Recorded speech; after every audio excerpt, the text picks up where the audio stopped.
parts on the stage of life, as the Shakespearean writings also say. I'd like to add one thing. In the booklet, when you buy it, if you buy it, on page 7, there's the code system that he uses, the Pisos use, Greek's large numbering, small numbering, and the sequence system. In large numbering, the reason why he chose Mariam is he adds an M in the front and the M in the back of his mother's real name. And so we have Piso, the first letter of Piso is pi, and pi was equal to 80 in Greek large numbering. So in essence, he's saying it's him.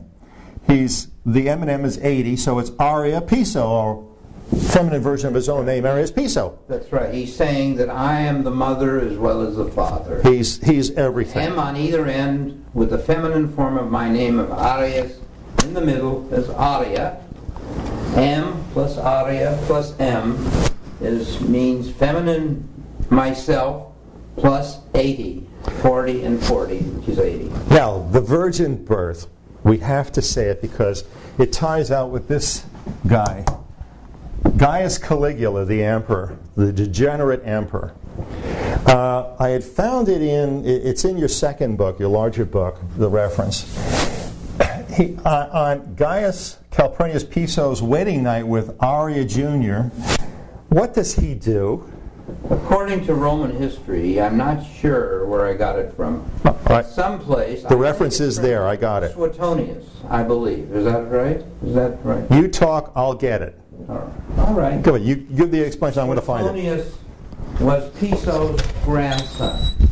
He took the name from the general Suetonius who conquered Boeotia in the 100 years prior to this time.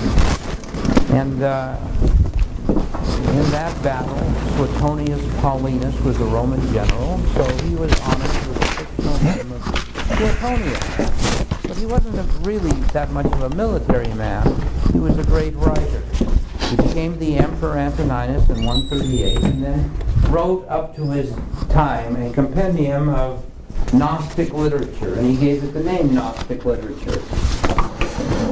And so we have from Suetonius Gnostic literature, and we also have from him the lives of the 12 Caesars, up to just before the time of the taking of power of Vespasian.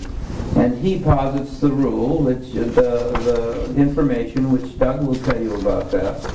And it's really a very humorous thing. I don't want to treat this too humorously, although Piso had a fantastic sense of humor. He was basically sticking his finger in the Roman aristocracy. They all knew this, that his real father was Gaius Caligula. It must be in the later section. I can't find it, but I know it's in here. I found it earlier. That was the deep dark family secret. Now, the other part of Caligula is... He was possibly illegitimate.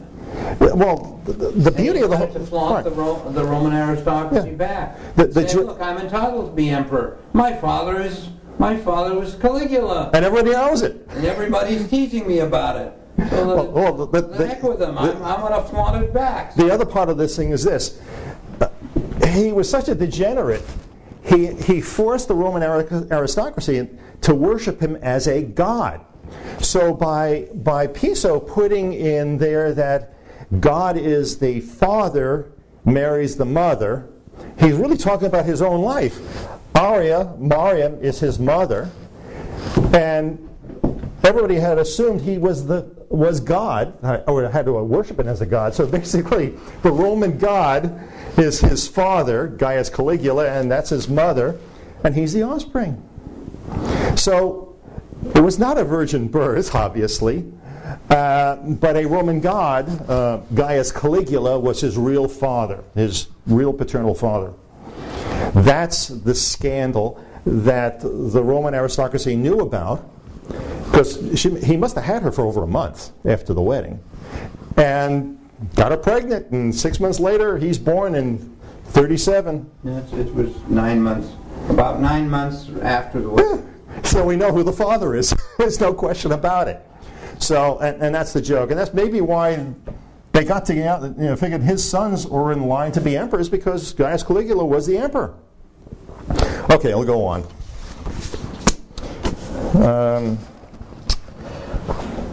Okay, who's the main designer of the NT? Who's the guy who put it together after the father got done with it?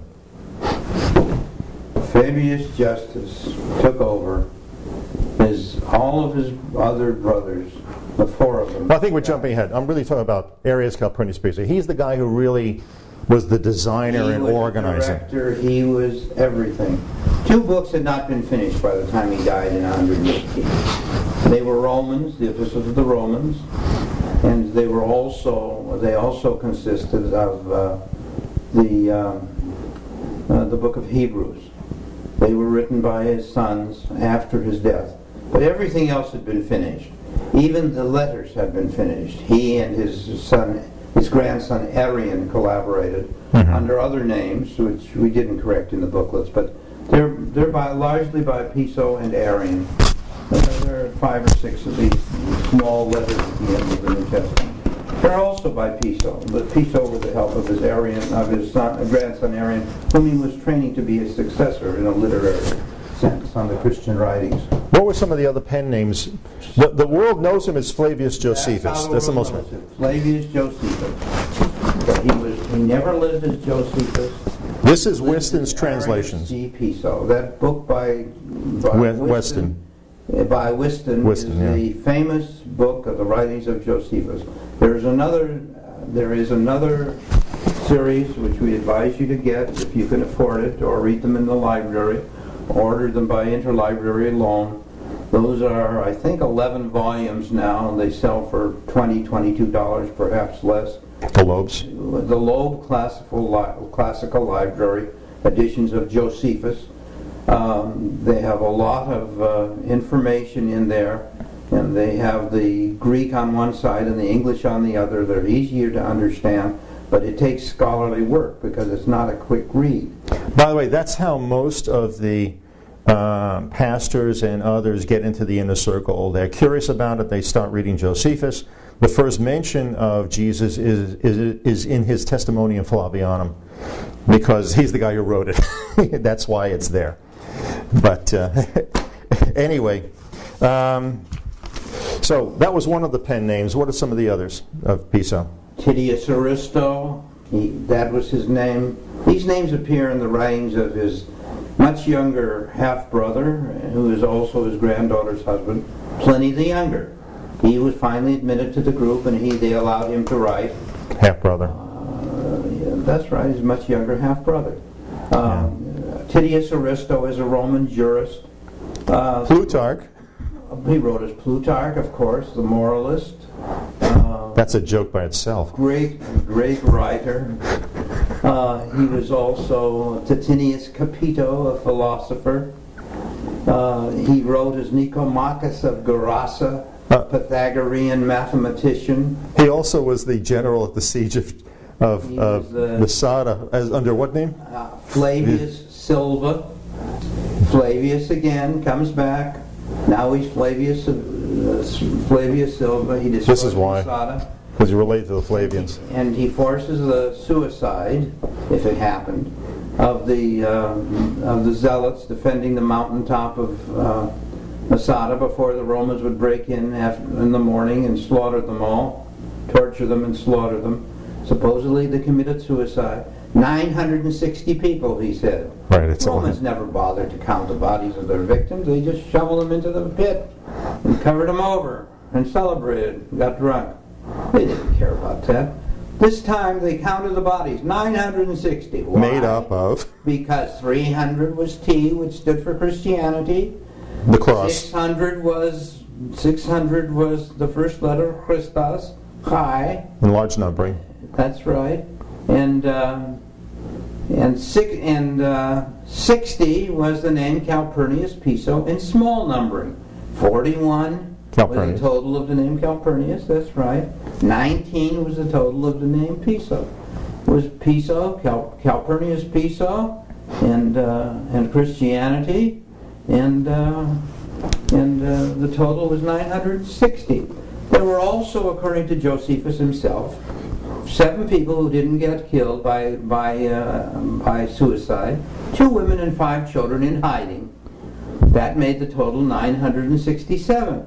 But 67 was Piso too. If you try the sequence system, the letters of Piso in sequence, in the Greek alphabet, total 67. That's why there are 967 actually.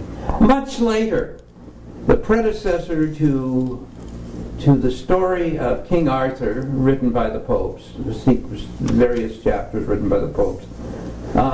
This was a writing of a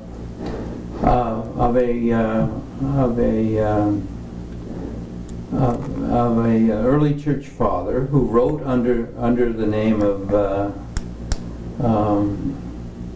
Danish writer who wrote of the name escapes me now, but it's an early version of the King Arthur stories, and he single-handedly repels the invading Saxons.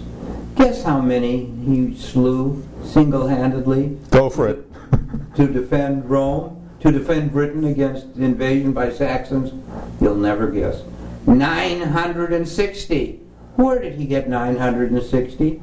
Leave that to your imagination. But there were 960. One man slew and defeated the invading Saxons. Well, at this point, since we're dealing with numbers and stuff like that, his eldest surviving son, he had an older son, Alexander, who evidently died in Judea earlier. No, I think he died in Asiatic Turkey.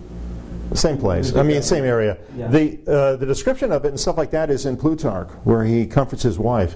But anyway, Julius is the one who wrote Revelation, and you're going to now know who Satan is.